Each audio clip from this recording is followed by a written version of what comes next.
Hey there, very excited to bring you a couple hot topics in real estate. Monmouth County, Ocean County, Jersey Shore. I got some national data. I also got some local data.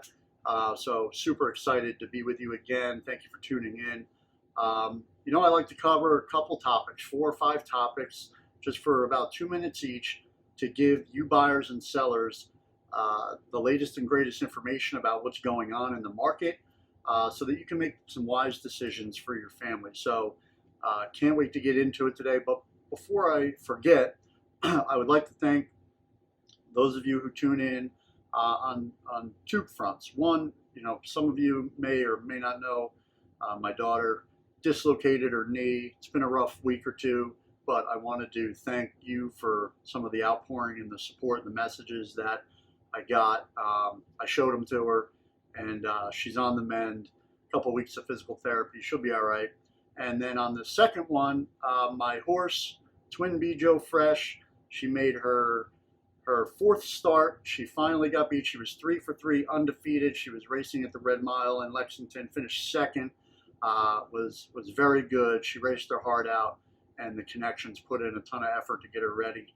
I'm just a small partner in it, but it's been a lot of fun, and a lot of people ask me, they follow her on social media, on my Instagram and my Facebook page, and they're constantly asking and rooting for her, so thank you for that.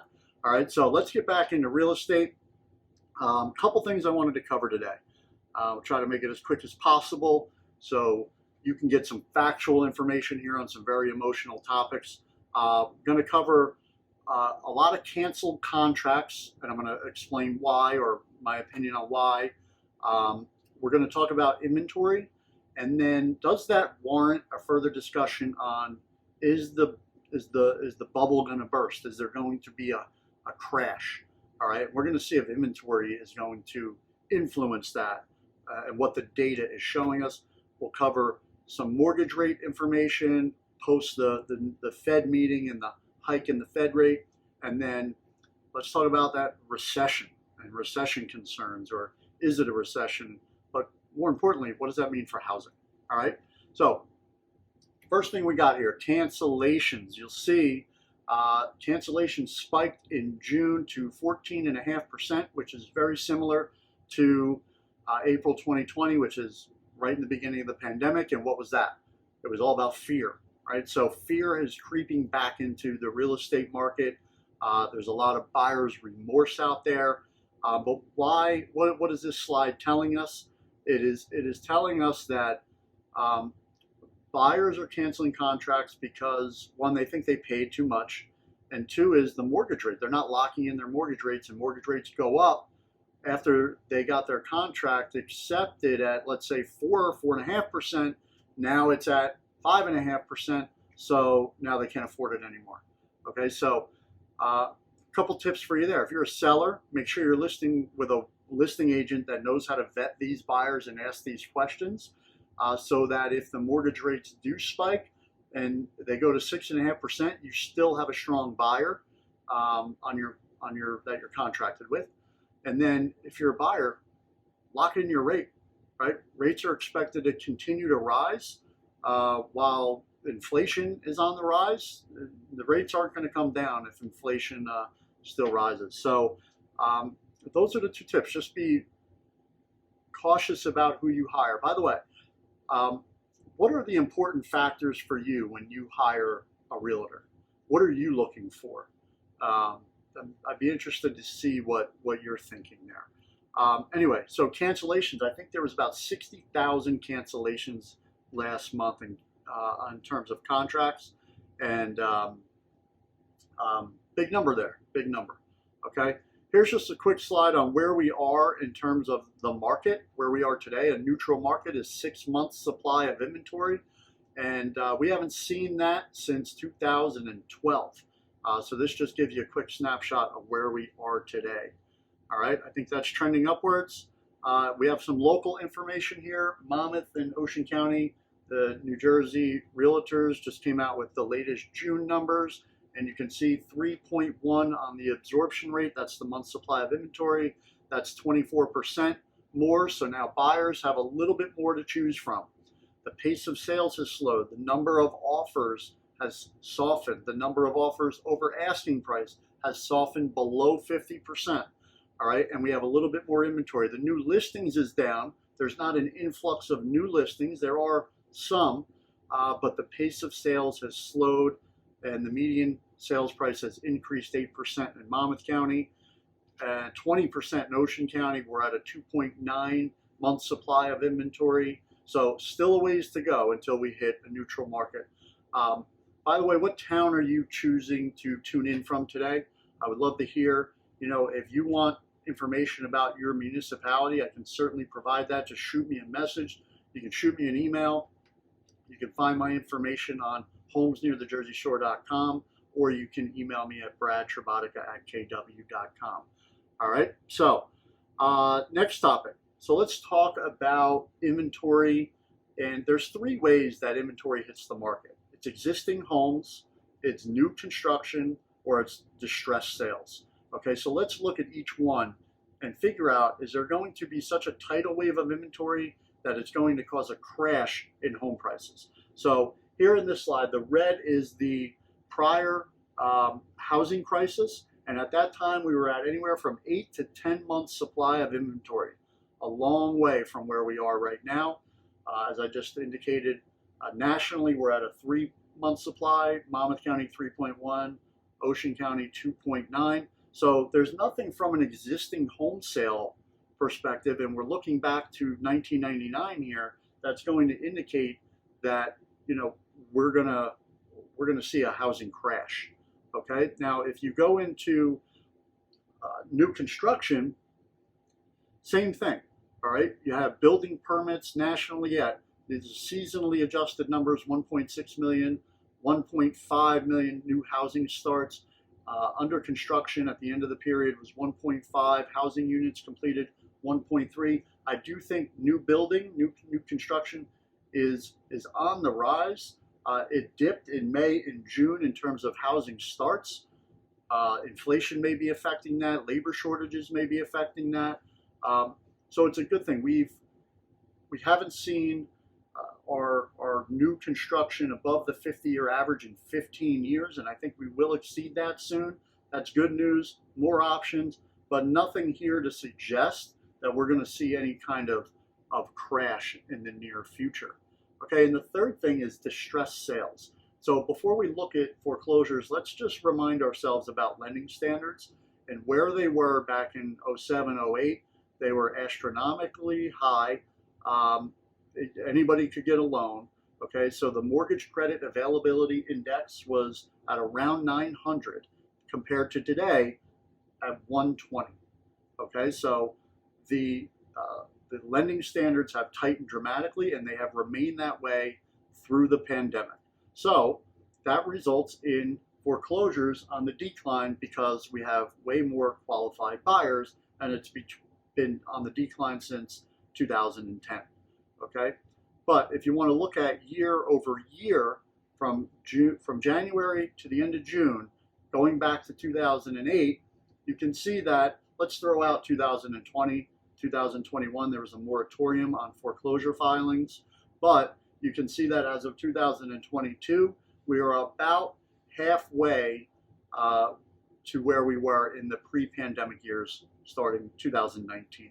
Okay, so again, nothing to indicate here on distressed sales or existing sales or new construction that there's going to be such a tidal wave of inventory that's going to cause some kind of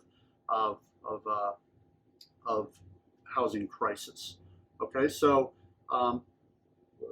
one topic that I'm frequently asked about in regard to foreclosures is the forbearance program. Let's take a look at that real quick. As you can see, 36.4%, they paid in full. 45% worked out a plan or tacked it on to the end of the loan, and 18.4% are still in trouble. Okay, so that's about 400,000 homes nationwide. So even if all of them hit the market tomorrow, it's not going to sway the market. They'd be scooped up in a heartbeat. And for the most part, the forbearance program really worked.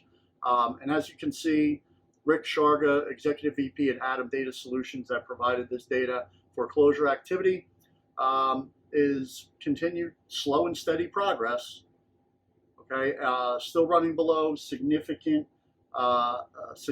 below historic averages, but maybe back to normal sometime in the beginning of 2023.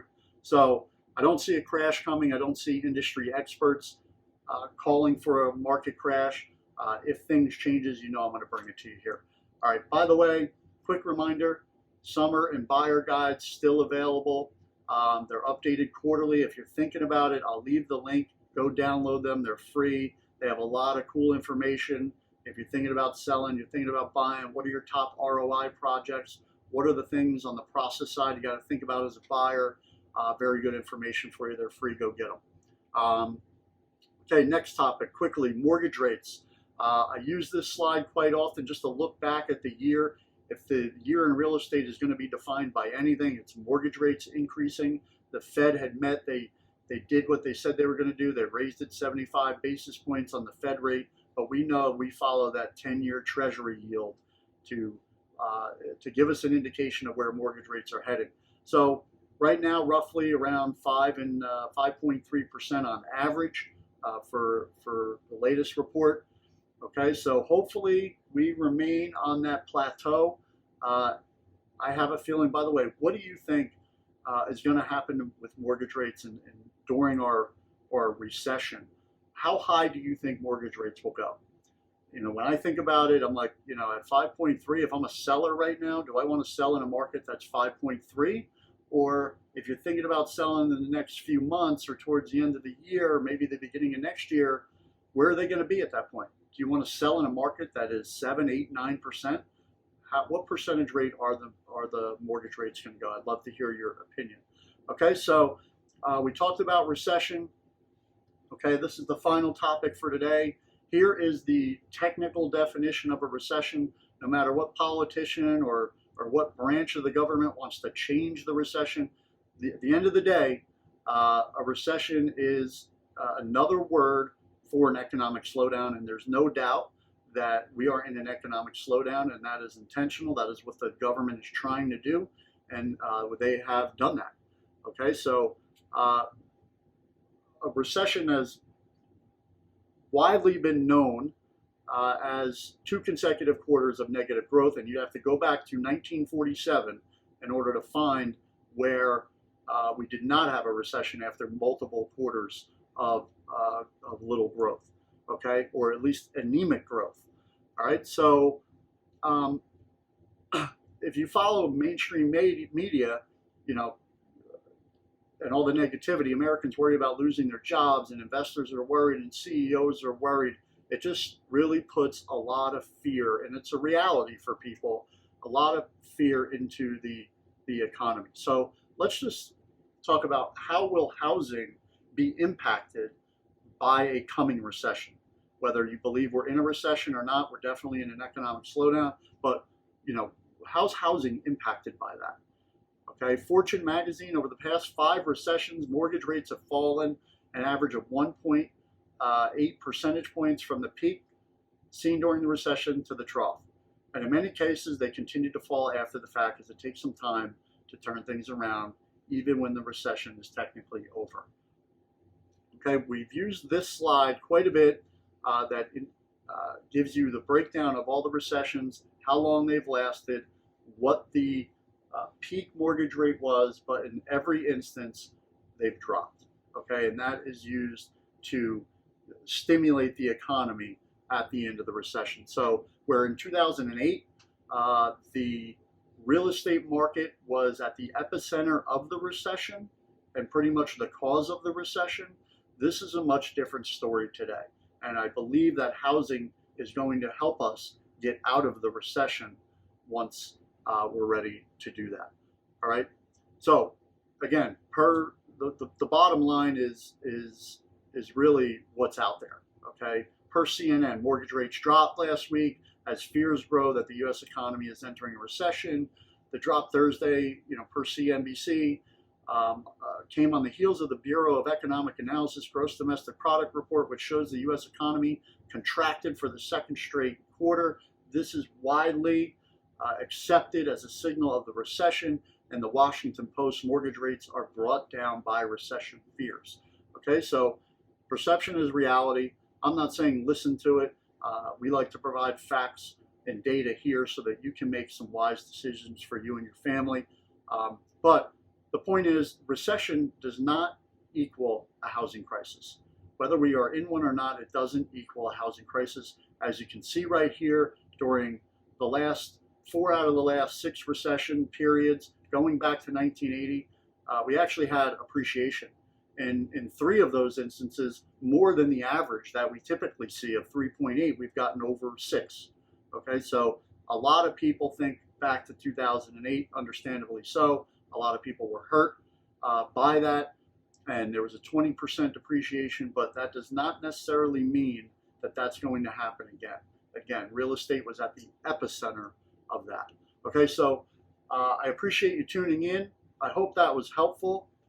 I have a lot more videos on Instagram and Facebook if you want to follow along or you want to stay on top of the market. I suggest you follow along there. And my contact information right here. Remember about the buyer guides. And again, if I can do anything to drill down at a more local level, you're buying, you're selling, you want a professional equity assessment, I'm here to help support you in any way I can. Thanks for tuning in, and I will talk to you soon. Message me if I can help you. Have a great day.